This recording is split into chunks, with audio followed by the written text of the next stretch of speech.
I know her. The same woman, but with different hair color. I just saw her at the gas station a few miles back. A decoy? What kind of game are you playing here? I'd say you're lucky nobody got hurt.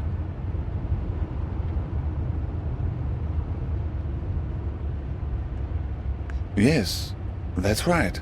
There was a scene there at the gas station. She was being questioned by two men.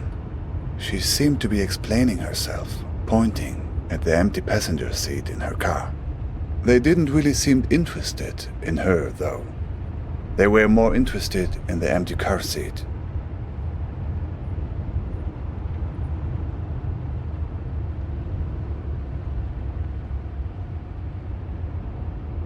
One man was wearing an orange vest. He seemed to be in charge. Another shorter guy next to him. Mean looking, like a shrew.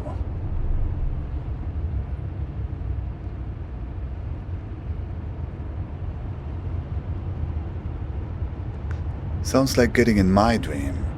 Getting in the trunk. May have saved your neck.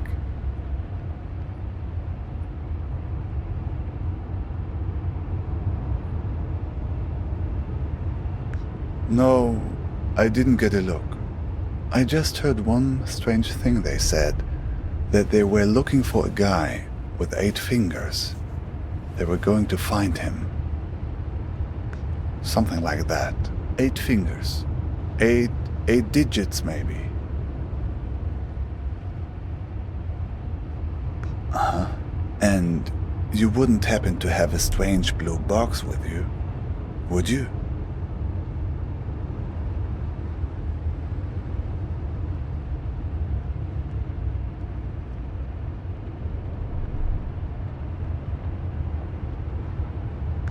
That was the other, but don't want the box opened.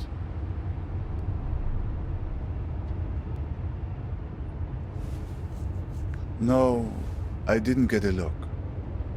Say, have you noticed how many tumbleweeds there are suddenly?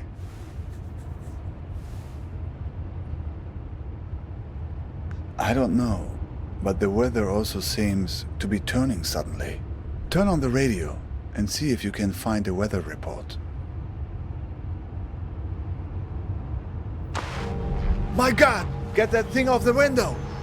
Get it off! Get it off!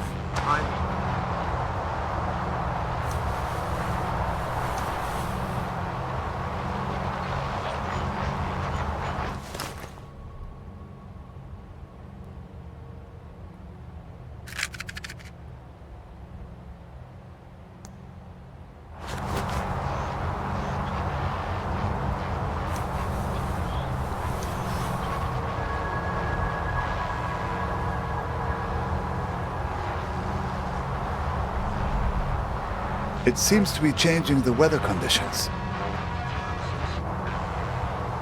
Due to a daily outlook suspension. Sunny skies today, and we could hardly ask for better weather. A balmy 72 degrees, with mild breezes throughout the day. Sunny skies today, and we could hardly ask for better weather. Sunny skies today, and we could hardly ask for better weather. A balmy 72 degrees, with mild breezes throughout the day. Although there is only a 10% chance... Suddenly, it's sunny. It's not working. They're stuck to the car. We need some other kind of weather to get clear of them.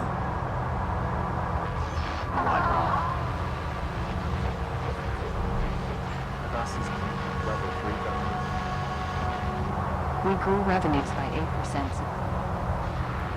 We grew revenues by 8%. Level 3 thunderstorm. 60-mile-per-hour wind gusts and quarter-size hail.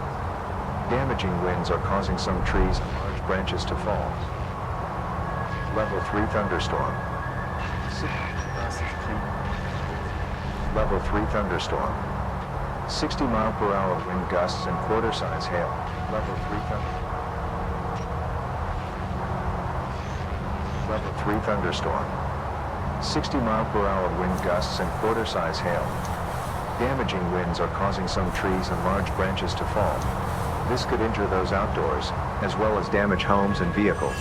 Looks like tornado conditions now. Look, the tornado. It's starting to pull the tumbleweeds off the car, but it's not strong enough.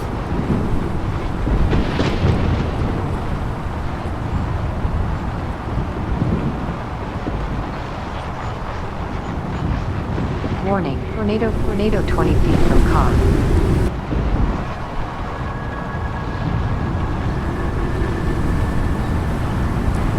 Tornado warning. Warning, tornado. It worked. Oh, good riddance.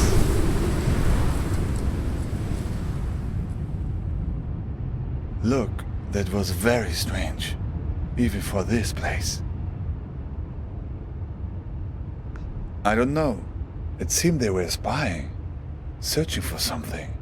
Did you notice? What do you know about these guys? The ones who are after you?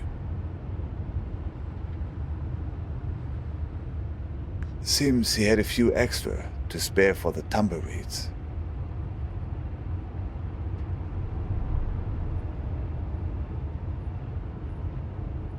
I see. What else?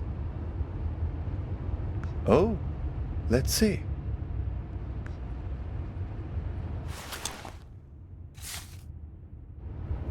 Balkan tours? Not directly, no. But I've heard about them.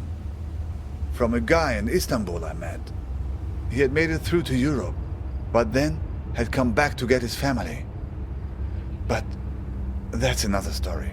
He had come across these Balkan tours on his way back from Serbia. He warned everyone about them who would listen. Apparently, they had a charitable program to help refugees, promising to help, but no one who accepted their help was ever seen from again. People just disappeared. And it wasn't just people in the refugee community either. Tourists too. There were strange stories.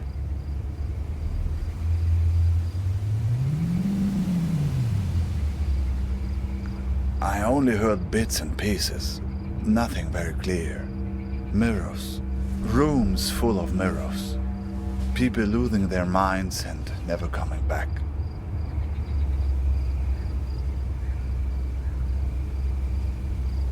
Yes, people who were heading from Turkey into Croatia and Serbia were being warned about it. Watch out for mirrors. Rooms full of mirrors. Rooms full of ice. Well, my friend, I think right now the best thing you can do is run for safety. They probably have a good beat on your location, assuming the tumbleweeds were on their payroll. Make no mistake, these guys are dangerous.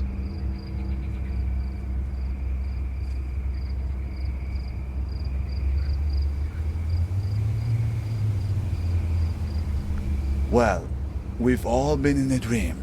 We've wanted to wake up from, but couldn't, right?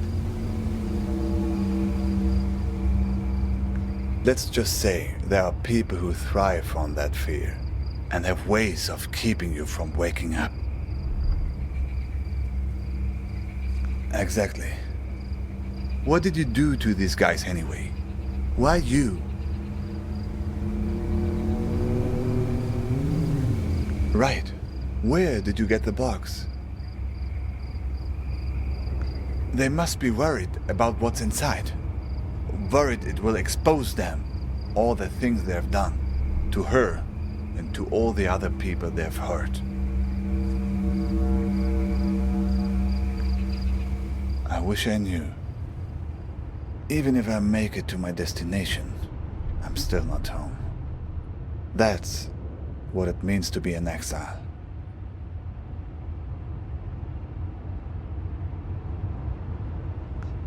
My niece, Nadia, used to ask me that question all the time. Where are you going, uncle? She was the only young person who knew I was leaving. Imagine, she knew when my father didn't. I was always mad at my sister for telling her. She would ask me that when I was putting her to bed. The only thing you can tell when a person that young asks you a question like that at bedtime. I told her the truth. Not the truth, but the truth wrapped in the blanket of a story.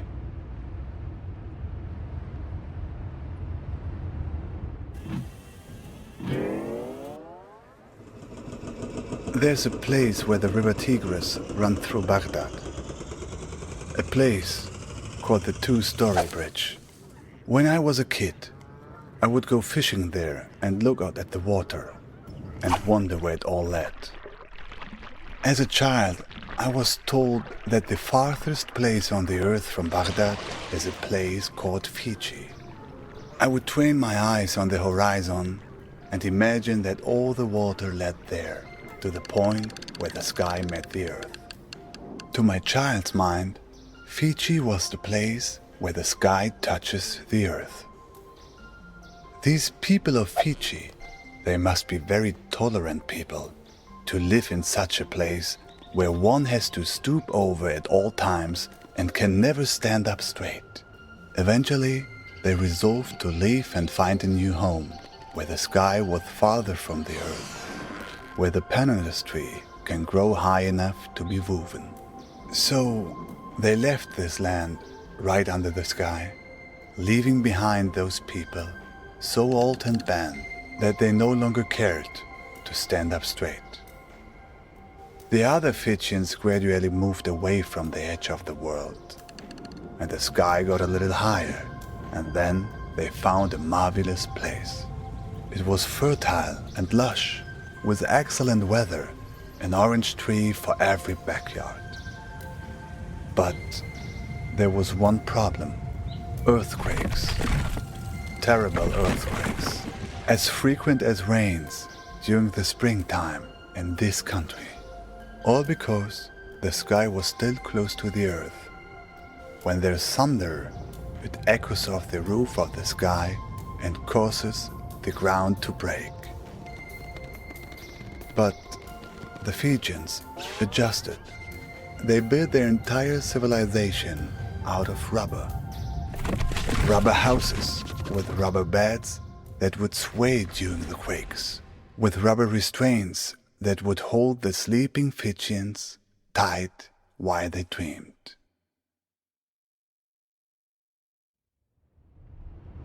But Nadia didn't want a bedtime story about that. She wanted a story about good and evil, the kind of story children like. So I changed it for her to be about a Fijian princess called Nadia, who finds the source of all the earthquakes.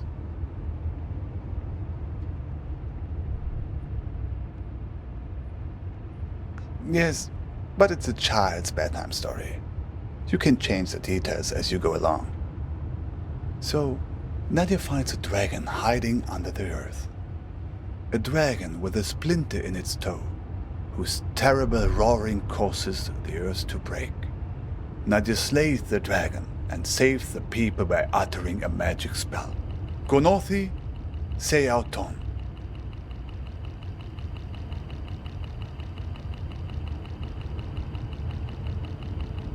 Gonothi se auton. It's actually Greek. Rolls right off the tongue, no? Okay, that was interesting. Can you say that again? Or the mirror eyes closed?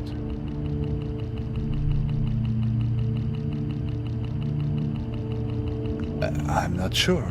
I think something about closing eyes.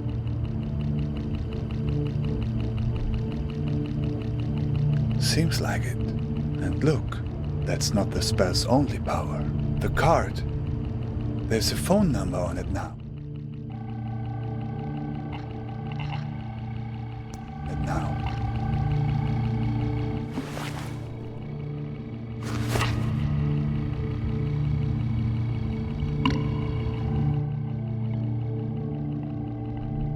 Do you know what this means?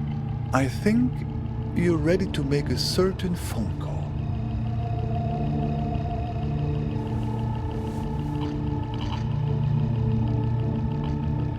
Right, ready to put your spell to use?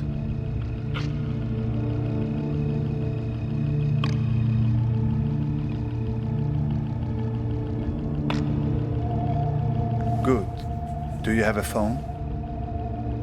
Even better. So, here's the plan. You call them and tell them you want to sign up for a tour. Doesn't matter. A tour of the Badlands, whatever. Just something to get close enough to them, to find out what's going on. Here's the thing. If they act like they're taking you on a tour, everything is good. But if they've figured you out, they'll try to distract you while they kidnap you. Take it from me. They tell you someone you care about is in danger, but don't believe it. If everything's fine, then everything's fine. But if someone you know is in danger, it's a trap. Get out of there. Are you ready? Dial the number.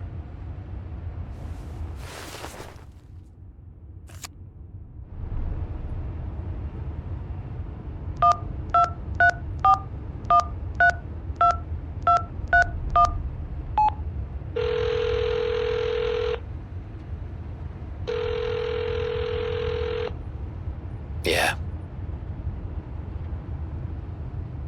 Yep, what can I help you with? That's a big park. You near the Argus gas station on Route 90? Alright, I'll pick you up in an hour.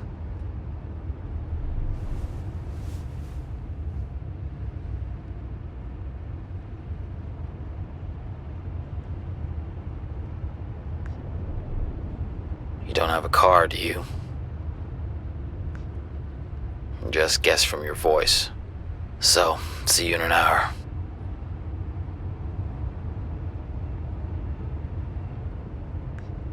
Don't worry, I'll find you.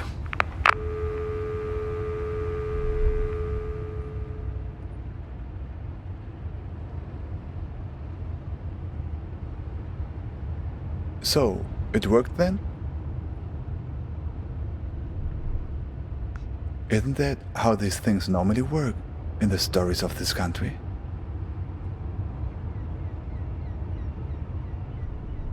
Other character shows up, imparts some hard-earned wisdom, then conveniently fades away.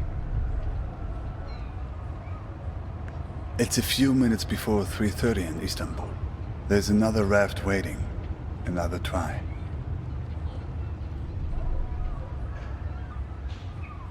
Thanks. To you too. I think you'll be fine. You have allies all along this road, even in the cars of enemies. I've left something for you.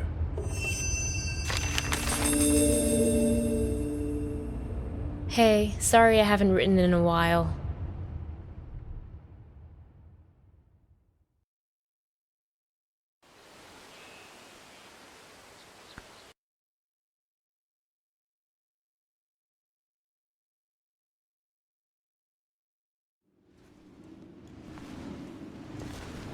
Hey, sorry I haven't written in a while. It took me all morning just to figure out where to buy stamps here.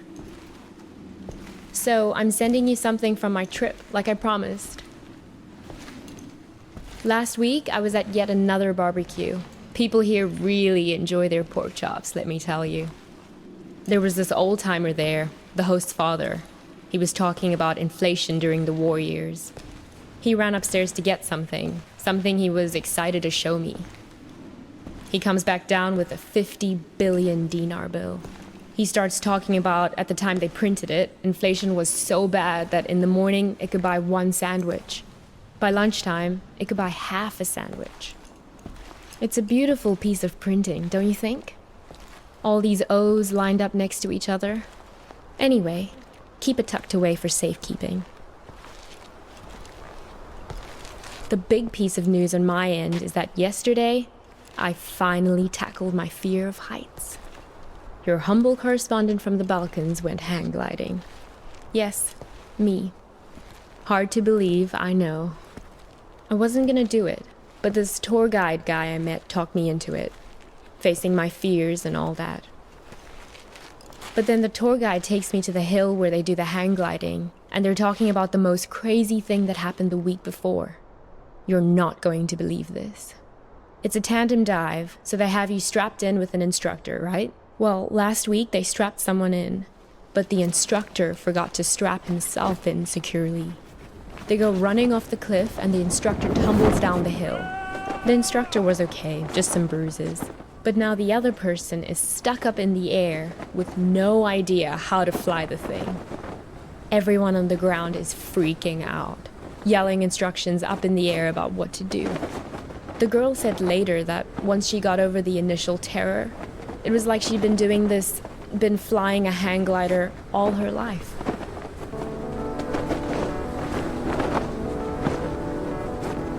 It must have been exhilarating, conquering that first wave of fear.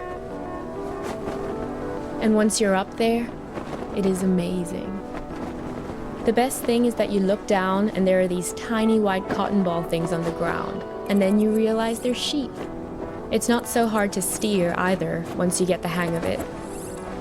Today, when I was looking for stamps, I bought one of those inspirational refrigerator magnets in a tourist shop. It says, "Do one thing every day that scares you." I know you think this kind of thing is cheesy, but I actually think it's profound.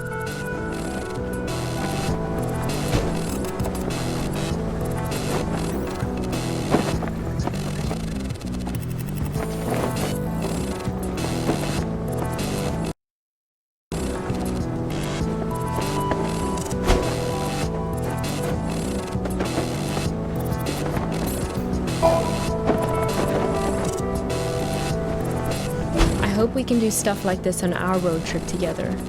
Can we? Sometimes I hate how we live in Seattle, just sitting around in our own heads all the time. I feel like it's the reason we've been arguing more lately before I left.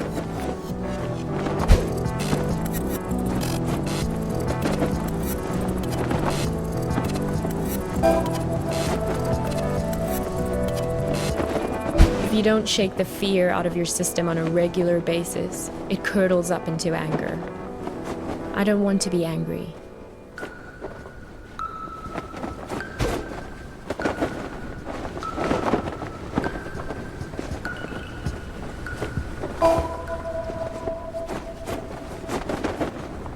Well, time for your idealistic correspondent to sign off. I'm so used to writing emails that it hurts my hand to write a real letter now. How sad is that? But I promise to write more often. And what about you? I don't expect a real letter, but an email would be great. How is everything going? How did it go with that California assignment? The thing about grape farmers? That was this week, right? I miss you. I feel a little nervous about coming back home to you, but a little nervousness is nothing to worry about. That's what I've learned here. Fear is the mind killer. Love you.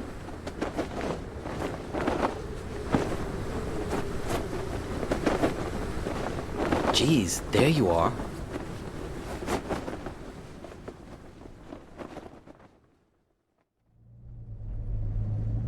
Nice of you to grace us with your presence.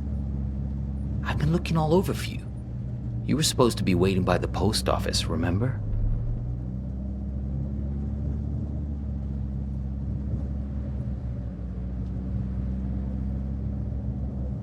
Look, we've all got a lot on our minds since the accident. I don't have time to drive all over Mankato looking for you. Barely gotten any sleep since it happened.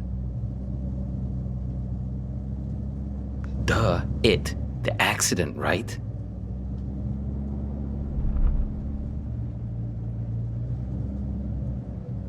She's in the ICU being evaluated for something called subfucking arachnoid hemorrhage. So, yeah, she's great, dude. Never been better.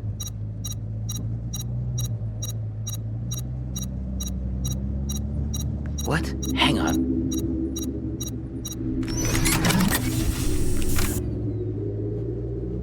shut up. This isn't just any kind of phone call. Yes. No, I know.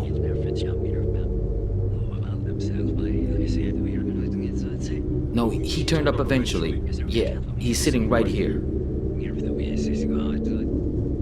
Do you want to talk to him? Should I put him on live with you? No, I didn't think so. Yes. Okay, I'll wait then.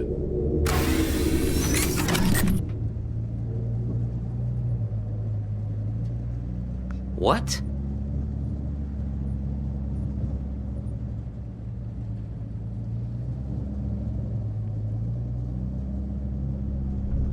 It's called a headset.